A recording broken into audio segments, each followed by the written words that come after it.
വല്ലാത്ത തലവേദന. ഞാനൊന്ന് കിടക്കട്ടെ. സ്വാമിയെ നിന്നെ അങ്ങനെ അങ്ങ് പോയാലോ? ഇനി പോവല്ലോ. ആരാ ബാക്കില്?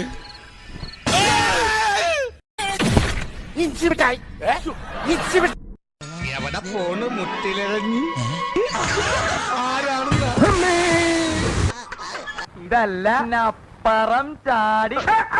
വല്ലാത്തൊരു യോഗം തന്നെ. എവിടെയാണ് സ്ഥലം?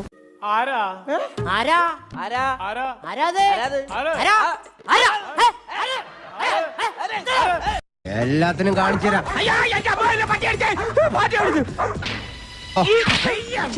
കട്ടൂടാ, കണ്ണും കണ്ടൂടാ. ശിവനെ, ഇത് യാത് ജില്ല?